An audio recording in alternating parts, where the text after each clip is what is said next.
오늘 설교 제목은요, 예수님은 효자입니다. 한번 따라 하시겠습니다. 예수님은 효자. 예수님은 효자.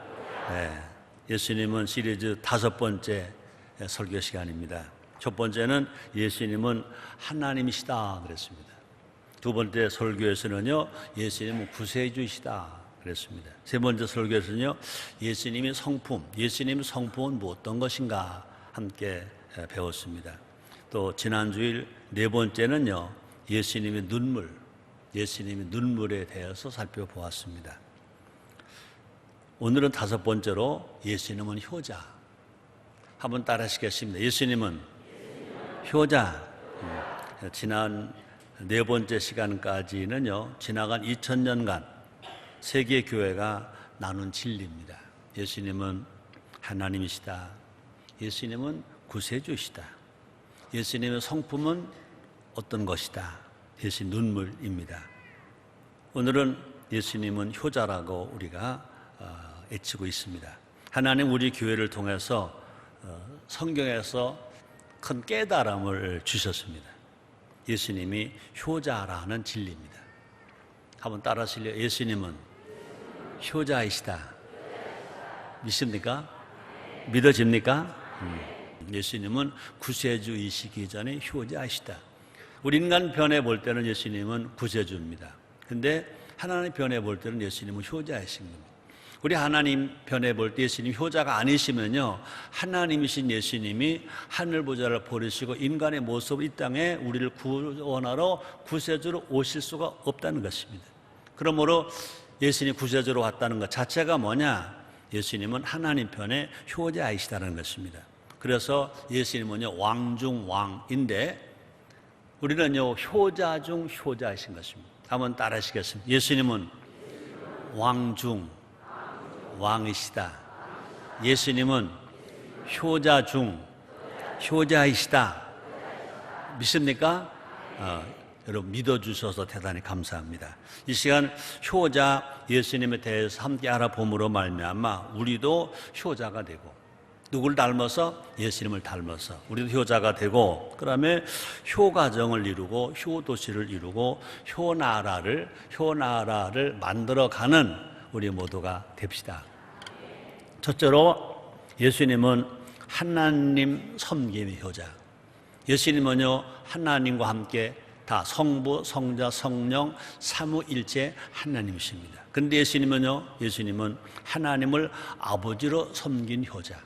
하나님을 아버지로 섬긴 효자인 것입니다. 그래서 예수님이라면 무엇이든지 마음대로 하실 수 있습니다. 왜요? 성부, 성자, 성령, 삼위일체 하나님이시니까 무엇이 다 하실 수 있습니다. 근데 예수님은 어떤 것도요, 하나도요, 예수님 마음대로 하지 않으셨다고 말씀하십니다. 자, 볼까요? 요한복음 5장 30절 상반절에 보니까 내가 아무것도 스스로 할 수 없노라. 하나님이신 예수님이 말씀하십니다. 내가 아무것도 스스로 할 수 없노라. 하실 수 있는데도 불구하고 하실 수 없다 그랬었습니다. 철저하게 하나님 아버지를 섬기는 삶을 사셨다는 것입니다. 또 하나님 아버지께서 가라 하시니 가신다 그랬습니다. 자, 볼까요? 요한복음 7장 28절 중반절에 보니까 내가 스스로 온 것이 아니로라. 예수님이 땅에 구세주로 오셨는데 내가 스스로 온 것이 아니라는 것입니다. 하나님 아버지께서 주시는 말씀만 또 하셨다고 그랬습니다. 그래서 요한복음 7장 29절 하반절에 보니까 그가 나를 보내셨음이니라 하신대. 그러니까 하나님이 보내셔서 이 땅에 오셨고, 그 다음에 하나님께서 주시는 말씀만 하셨다고 그랬습니다. 요한복음 7장 16절입니다. 예수께서 대답하여 가라사대 내 교훈은 내 것이 아니요, 내가 말하는 이 가르침과 이 교훈은 내 것이 아니요 나를 보내시니 것이니라. 누가 보내셨습니까? 하나님 보내셨습니다. 그러므로 예수님이 땅에 오셔서 가르친 모든 교훈은 내가 하는 말이 아니라 나를 보내신 하나님 주신 말씀을 전한다, 이렇게 말씀하십니다. 그러므로 예수님은요, 하나님 아버지께서 행하라는 걸 다 행하셨다. 그냥 교훈만 전한 것이 아니라 행하라고 하신다. 행했다고 주님 말씀하십니다. 자, 볼까요? 요한복음 5장 19절입니다. 그러므로 예수께서 저에게 이르시되 내가 진실로 너에게 이르노니 아들이 아버지의 하시는 일을 보지 않고는 아무것도 스스로 할 수 없나니 아버지께서 행하신 것을 아들도 그와 같이 행하느니라 라고 말씀하시는 것입니다. 예수님은 하나님이심에도 불구하고 하나도 자기 뜻대로 하지 아니하시고 하나님이 하라고 하신 것은 하나도 빠지지 않고 몽땅 하셨다고 말씀하십니다. 또 그뿐이 아닙니다. 예수님은요, 죽기까지 하나님 아버지께 복종하셨다 그랬습니다. 우리는요, 사람은 모두가 다 뭐가 싫어요? 죽기가 싫은 거예요. 죽기가 얼마나 힘들었는지 몰라요. 죽으면 끝장이거든요. 근데 참 사람으로 오신 예수님은요, 죽기까지 하나님께 순종했다 말씀하십니다. 볼까요? 빌립보서 2장 8절에 보니까 사도 바울이 기록된 말씀입니다. 사람의 모양으로 나타나셨음에 자기를 낮추시고 죽기까지 복종하셨으니 그 십자가에 죽으심이라. 우리 예수님도 참 하나님이십니다. 우리를 구원하시고 참 사람으로 오셨습니다. 이 땅에 오셔서 얼마나 많은 고생하셨습니까? 배고프 보셨고 또 매를 맞으시고 또 가시관을 쓰시고 십자가를 지시고 양손양발에 못을 박히시고 물가비를 다 쏟으시고 죽으셨습니다. 얼마나 힘든 일입니다. 죽는 일이 얼마나 힘든 일이냐. 그렇습니다. 그런데 우리 하나님 말씀에 하나님 아버지께 죽기까지 충성하셨다, 복종하셨다, 그래서 죽으셨다고 주님 말씀하십니다. 그러므로 예수님의 삶은 하나님 섬김의 삶이셨다. 예수님도 하나님이심에도 불구하시고 이 땅에 사람으로 오셨습니다. 아들로 오셨습니다. 그래서 요한복음 17장 4절에 보니까 오늘 본문입니다. 한번 따라하세요. 아버지께서 내게 하라고 주신 일을 내가 이루어 아버지를 이 세상에서 영화롭게 하였사오니, 그렇습니다. 하나님께서 하라고 하시는 말씀을 다 이루어드려서 하나님을 이 세상에서 영화롭게 했다 주님 말씀하십니다. 왜 예수님이 구세주로 오셨을까? 하나님 신내심이 왜 사람의 모습으로 오셔서 그렇게 인간의 죄를 다 짊어지시고 고통을 당하고 죽으셨을까? 하나님 아버지께 효를 행하기 위해서 이 땅에 오셔서 그렇게 죽으시고 구세주가 되신 줄 믿습니다. 그러므로 효가 빠진 구원론을 우리는 잊으면 안 된다는 것입니다. 우리 예수님은요, 구세주만이 아닙니다. 예수님은요, 효자이신 것입니다. 그러므로 교회는요, 예수님은 구세주다, 예수님은 구원받는다, 그것만 하면 안 된다는 것입니다.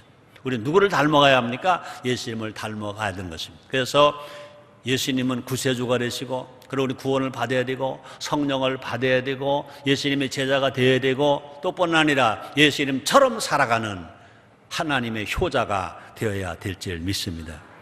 이 세상에요, 신자가 참 많아요. 한국에도요, 10%입니까? 1,000만 명이 넘어요. 25%가 넘는 신자가 있습니다. 그럼에도 불구하고 안타깝게도 세상 사람들이 교회 사람을 손가락질 한다는 것입니다. 존경을 못 받는다는 것입니다. 세상을 변화시키지 못한다는 것입니다. 그건 뭐냐? 우리들도요, 예수님을 닮아서 효자가 되면, 예수님을 닮아가는 삶을 살아가면, 하나님을 영원롭게 한다고 살아가면 이 세상은 변화될 것이고 존경과 사랑을 받는 우리 모두가 기독교인이 될 줄 믿습니다. 다시 말하면 예수님은요, 하나님을 아버지로 섬기는 효자이셨다. 예수님은요, 하나님 섬김의 효자이셨다는 것입니다. 우리 모두가 다 효자 예수를 믿읍시다. 효자 예수를 닮읍시다. 효자 예수를 찬양합시다. 효자 예수를 전도합시다. 두 번째입니다. 예수님은요, 부모 공경의 효자. 한번 따라하시겠습니다. 예수님은 부모님을 공경하는 효자이셨다. 그렇습니다. 예수님이 고향에 갔었습니다. 그때 고향 사람들이 예수님을 이렇게 표현했습니다. 자, 볼까요? 마가복음 6장 3절 상반절에 보니까 이 사람이 마리아의 아들 목소가 아니냐, 야고보와 요셉과 유대와 시몬 형제가 아니냐, 그 누이들이 우리와 함께 여기 있지 아니하느냐 그랬습니다. 요셉 아버지는 일찍 죽었습니다. 예수님은 육신의 보모인 요셉과 마리아의 아들이었고, 또 예수님은요 목소인 아버지를 따라 아버지가 일찍 죽으니까 그 목수일을 하는 아들로, 목소로 고생하며 살았다는 것입니다. 예수님은 아버지 요셉을 대신해서 가족을 돌보았습니다. 소년 가장이었습니다. 목수일을 했습니다. 아마 지금은 목수일 하는 것이 기계로 하니까 뭐 대패질도 기계로 하고 구멍도 길도 뚫고 다 기계로 합니다. 그러나 내가 어렸을 때만 해도요 소목, 대목이 있었어요. 소목은요 문장 짜는 사람이 소목, 대목은요 기둥 세우고 집을 세운 대목입니다. 우리 고향에 친구 아버지가 대목이 있었습니다. 이제 대패질을 하는데 그분은요 허리가 굽혔어요. 왜요? 계속 대패질. 척추가 굽었어요. 그 목소리 얼마나 힘들었나요? 우리는 가끔 사람 형편도 모르고 그 사람의 모습을 보고 좀 흉보기도 해요. 비판도 해요. 우리가 어렸을 때는 그럴 수 있지만 우리가 성인이 되어서는 그러지 말자는 것입니다. 다 사연이 있거든요.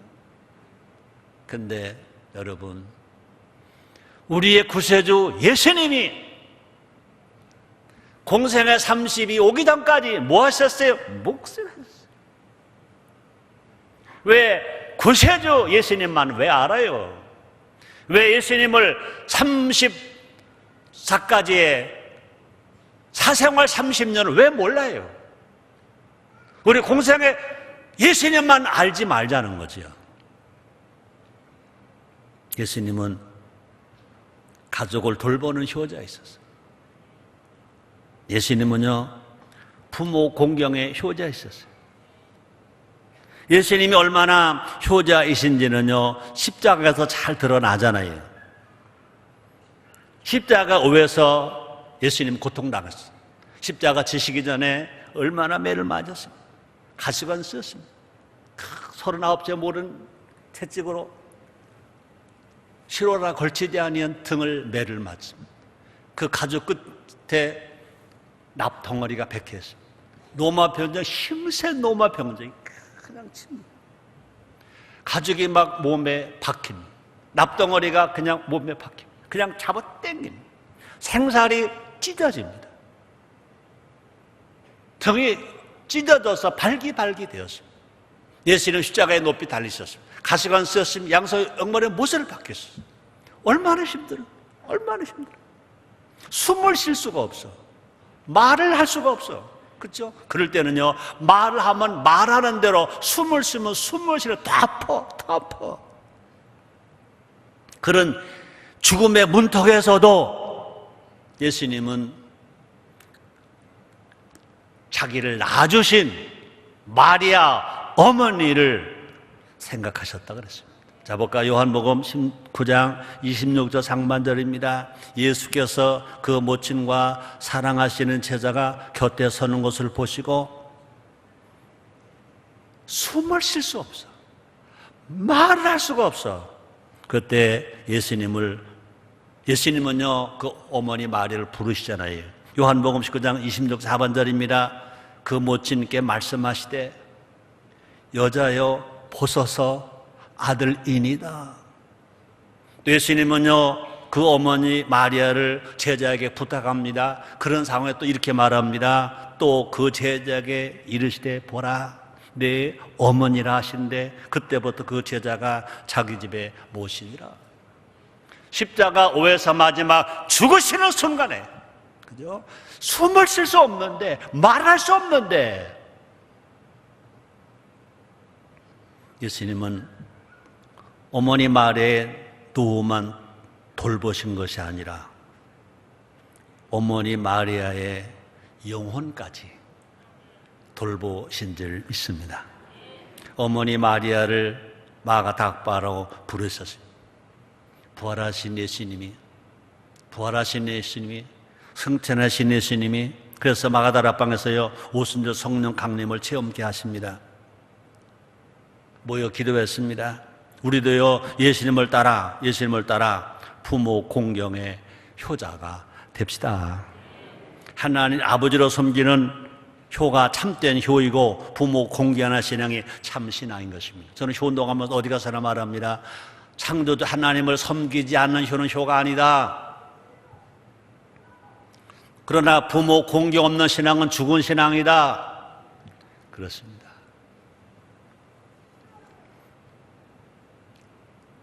세 번째입니다.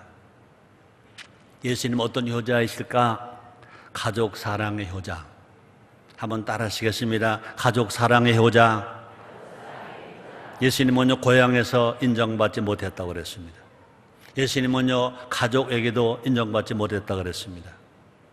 형제들이 예수님을 믿지 않았다고 그랬습니다. 그래서 요한복음 7장 5절에 보니까 이는 그 형제들이라도 예수를 믿지 아니함이로라 그랬습니다. 또 심지어 예수를 믿었다고도 오해했습니다. 마가복음 3장 21절입니다. 예수의 친족들이, 예수의 친속들이 붙들려 나오니 이는 그가 미쳤다 함이로라 그랬습니다. 자, 그런데 공생의 3년 반 동안 형제들은 예수님을 외면했습니다. 그러나 예수님은 가족들을 끝까지 사랑하셨습니다. 가족이 예수님을 안 사랑하는데, 형제가 예수님을 오해하는데, 그래도 그런 상황에서도 예수님은 가족들을 사랑했다고 그랬습니다. 부활하신 후 예수님은요 가족들을 찾아가셨습니다. 자 볼까요? 고린도전서 15장 7절입니다. 그 후에 야고보에게 보이셨으며 그 후에 모든 사도에게 와. 이때 야고보는 누굽니까? 사도 야고보가 아니라 동생 야고보입니다. 동생 야고보. 가족들은 예수님을 이제 어떻게 하기 시작합니까? 믿기 시작했다는 것입니다. 마가다락방에서 성령을 기다리며 기도했습니다. 예수님 부활 승천하셨습니다.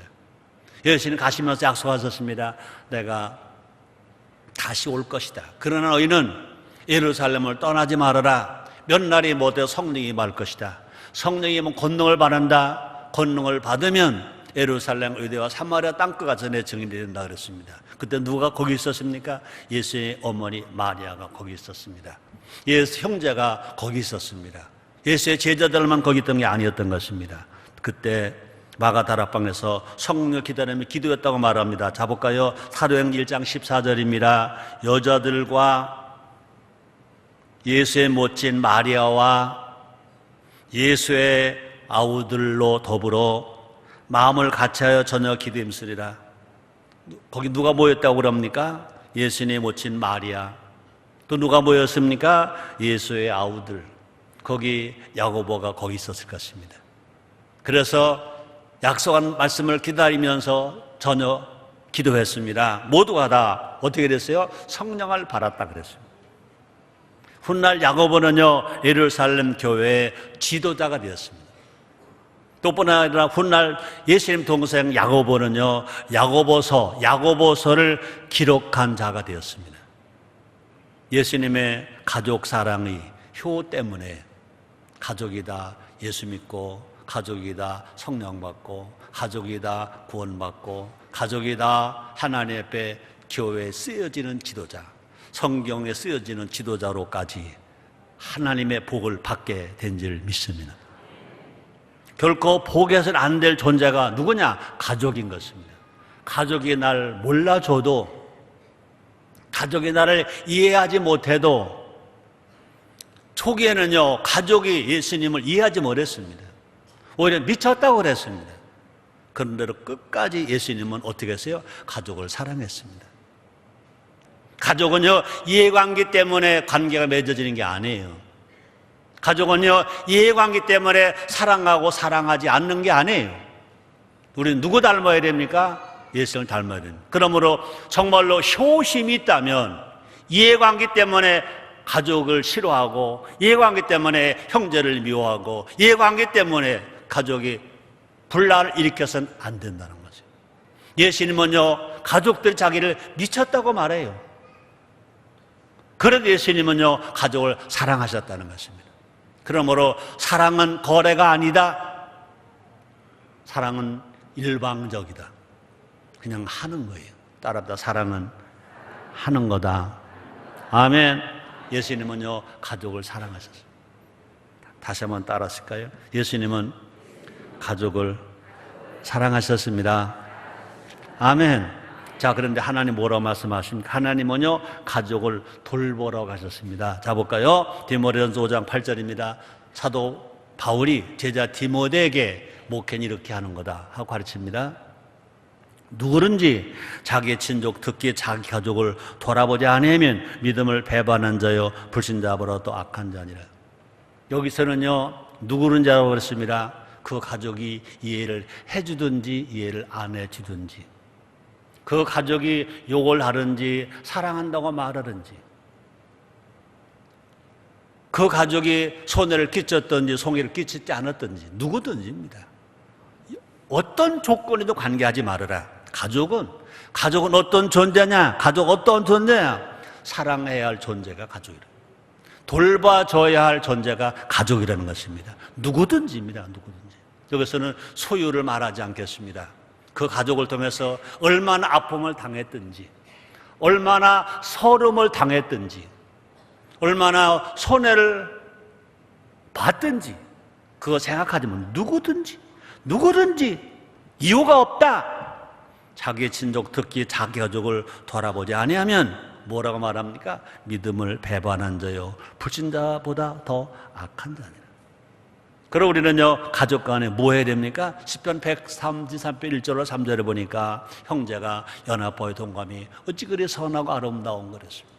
여기는요, 이 영어로 유니트가 이제 NLT 성경에는요, 하모니로 표시되었습니다. 형제가 하모니함이 어찌 그리 선하고 아름다운지. 이 이야기는 뭡니까? 형제가 하모니하기가 쉽다는 거예요? 안 쉽다는 거예요? 안 쉽다는 겁니다. 가족은 이해관계가 아니라는 겁니다. 이해관계가 아니라는 겁니다. 그냥 사랑하는 대상, 그죠? 연합해야 할 대상, 그죠? 하모니해야 할 대상이라는 것입니다. 믿지 않는 형제, 자매, 친척을 우리는요, 이제 전도해야 되고, 또 그러기 위해서는요, 어떻게 해야 돼요? 하모니해야 되고, 화목해야 되고, 사랑해야 되는 줄 믿습니다. 자, 그런데 우리는요, 너무 하나 큰 희망의 말씀이 있습니다. 희망의 메시지가 있습니다. 사도행전 16장 31절입니다. 가로되 주 예수를 믿어라. 그리하면 너와 네 집이 구원을 얻으리라. 주 예수를 믿어라. 그럼 너와 네 집 구원을 얻으리라. 희망의 메시지가 있습니다. 아직까지 여러분 가족, 친척, 친구, 이웃이 구원받지 않았습니까? 걱정하지 마세요. 약속이 있습니다. 주 예수를 믿어라. 그 말이 뭡니까? 의심하지 말아라. 포기하지 말아라. 끝까지 믿어라. 기다려라. 가족이 다 구원받는다는 것입니다. 우리는요, 가족 사랑이 뭘까? 하나님을 사랑하는 겁니다. 왜요? 하나님의 가족을 사랑하라고 하셨으니까. 하나님이 우리에게 가족을 주셨으니까. 여러분, 가족 사랑하면 가족이 행복해집니다. 가족이 행복해지면 나라가 행복해집니다. 교회가 행복해집니다. 인류가 행복해질 줄 믿습니다. 한번 따라 하시겠습니다. 가족 사랑이 하나님 사랑입니다. 아멘입니까? 가족을 사랑하지 않으면서 하나님 사랑한다 말하지 마세요. 다 거짓말이에요. 맞아 안 맞아요? 맞아 안 맞아요? 가족 사랑하면 그것이 뭐냐? 하나님을 사랑하는 거예요. 가족을 사랑하는 것이 뭐냐? 하나님을 사랑하는 거예요. 부모에게 효하는 것이 뭐냐? 하나님 명령에 순종하는 거예요. 가족을 빼고 신앙 없어. 부모 빼고 신앙 없어. 형제 빼고 신앙 없어. 그 가족과 부모와 형제가 합쳐서 그 속에 건강한 신앙이 있는 줄 믿습니다. 설교 마무리할게요. 오늘 설교 제목이 뭐죠? 예수님은 효자. 예수님은요 효자세요. 예수님은요 효의 본을 보이셨어요. 예수님은요 효를 가르치셨어요. 예수님은요 효를 행하라고 하세요. 효를 행하라고 하세요. 이것이 예수님을 담는 신앙이잖아요. 우리를 향한 예수님의 뜻은 뭘까? 우리를 향한 예수님의 뜻은 뭘까? 효자 되는 거예요. 효자 되는 거예요. 예수님은 효자이세요. 예수님이 효자이시듯이 우리도 효자가 됩시다. 효자가 됩시다. 효자가 됩시다. 십자가는 효의 삶이에요. 예수님의 십자가는 효의 삶이에요. 우리 예수님 뭐라 말씀하십니까? 내가 질 십자가를 지고 너는 나를 따르라 그랬습니다. 내가 져야 할 십자가 뭘까? 효의 삶인 것입니다. 또 뿐만 아니라 효의 삶이 우리가 건강하게 사는 삶이다. 효의 삶이 온전한 삶이라는 것입니다. 그래서 요한복음 19장 30절 상반절에 말씀하십니다. 예수께서 신포도주를 받으신 후 가라사대 다 이루었다. 예수님은 효자로 사셨기 때문에 내가 다 이루었다. 그렇게 말씀을 하시는 거예요. 이 말씀이 은혜로 들려지기를 주의 이름으로 축원합니다. 이 말씀이 곧 여러분에게 행복이 되기를 주의 이름으로 축원합니다.